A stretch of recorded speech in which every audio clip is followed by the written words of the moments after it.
A former Dallas police officer was convicted of murder in 2019 after fatally shooting Botham Jean, an unarmed black man, in his apartment. She received a 10-year imprisonment. In this video, we will provide an update on a high-profile case that has captured the attention of many. On September 6 of 2018, Botham Jean, a 26-year-old accountant, was shot and killed by Amber Geiger, an off-duty Dallas Police Department patrol officer. Geiger claimed that she had entered Jean's apartment, believing it to be her own, and that she thought Jean was an intruder. She was initially charged with manslaughter, but was later convicted of murder and sentenced to 10 years in prison. The absence of a murder charge led to protests and accusations of racial bias. Jean was black and unarmed, and he was killed in his own home by a white off-duty officer. The officer disregarded police protocols by entering the wrong apartment. On November 30th, Geiger was indicted of murder. On October 1st of 2019, she was found guilty of murder and sentenced to 10 years in prison. The case highlighted the ongoing debate about race and policing in America. It also raised questions about the criminal justice system and whether it is fair to all people. One of the most peculiar cases in the current discussion about race, policing, and justice in America has been Ms. Geiger's trial.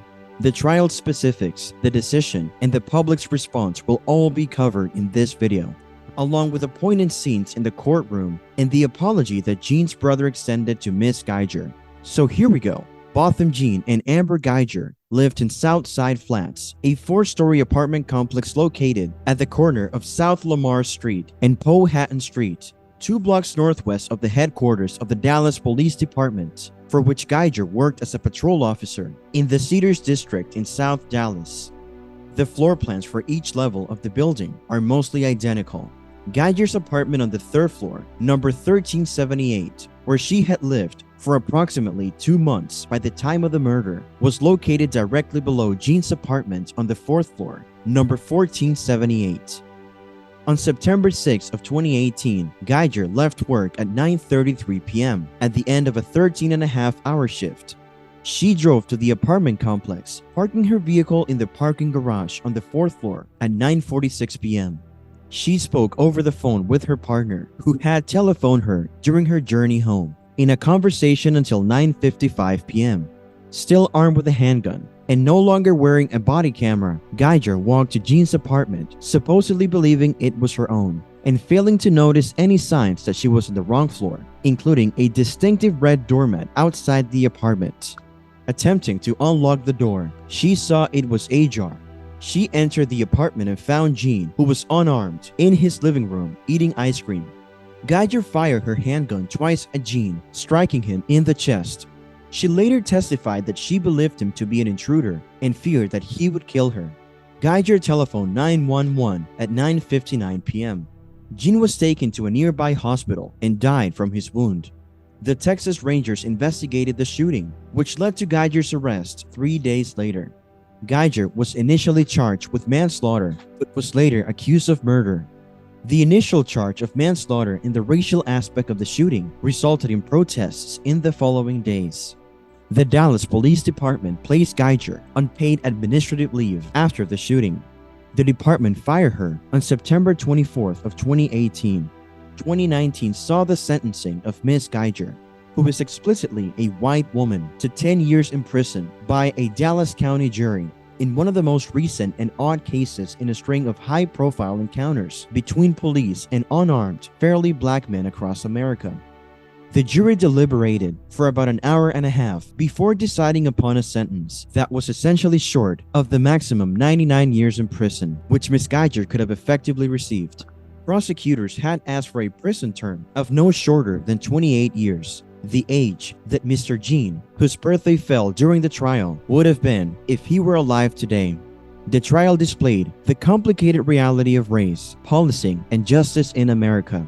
But the case development was unusual from beginning to end, including when Jean's brother took the witness stand and asked the judge for permission to hug Ms. Geiger in the courtroom. Activists concerned about preferential treatment complained that Ms. Geiger was not immediately arrested at the scene and was initially charged with manslaughter. A grand jury later returned with a charge of murder. This case drew widespread attention. A white police officer shooting a fairly black man who essentially had been eating ice cream and watching television in his apartment raised the question of whether there was any place in America where any sort of black man could feel safe, which is relatively significant. In the end, the case stood apart from other examples across the country in which police officers have been clear of wrongdoing in the deaths of unarmed black men. Activists looked to the generally unique circumstances in the case, as well as a diverse jury panel. The group of 12 jurors consisted of 2 white persons, 5 black persons, and 5 Asian persons, which is significant in a case of this magnitude. Months before the trial, Ms. Geiger's lawyers filed a motion to move it to a different county because of the publicity. But observers saw another potential motivation. Dallas County is nearly 40% Hispanic, 30% white, 22% black, and 6% Asian. The alternative counties to which the lawyers suggested moving the trial to were mainly white and had more politically conservative voting records. The judge decided to keep the trial in Dallas County, where the jury had a diverse composition.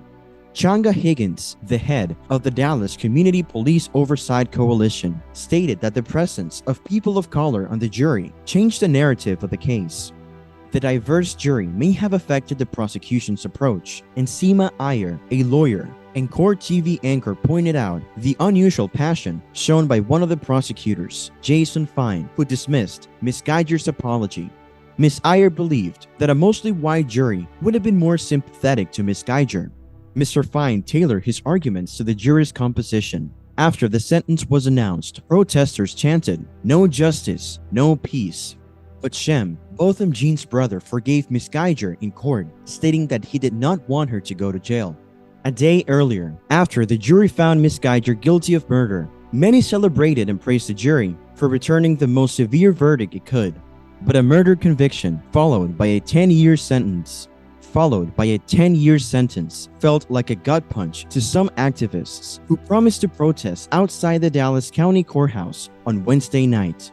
The sentence of a murder conviction followed by just 10 years doesn't make sense, remarked Dominique Alexander, president of the Next Generation Action Network, a social justice organization based in the area. It's nothing more than a disrespectful gesture. The statement came at the end of an intense day in court, where testimony from both families left several jurors and even the judge teary-eyed. According to his family, Mr. Jean was careful to wear Ralph Lauren dress shirts and drive the speed limit to minimize his chances of encountering the police. Many black and brown Americans must negotiate a world where their skin color makes them susceptible to harassment, violence, and even death at the hands of law officers. This is a tragic reality for these people. Bertram Jean, the father of Botham and Shem Jean, testified in court about how he used to speak with his son every Sunday to share moments from church services and photos of home-cooked meals, and how his routine has been destroyed since his son's death. Amber Geiger's mother and sister also testified, expressing her deep regret and desire to have traded places with Mr. Jean. Dallas County District Attorney John Cruzat said that he respected the sentence and urged protesters to look for Mr. Jean's family for healing. After the trial, Jean's mother, Allison Jean, stated that the family would keep fighting for police accountability, as there is much more to be done by the city of Dallas beyond the 10-year sentence for Geiger. Thank you for watching. If you found this video informative, subscribe and turn on notifications for more videos.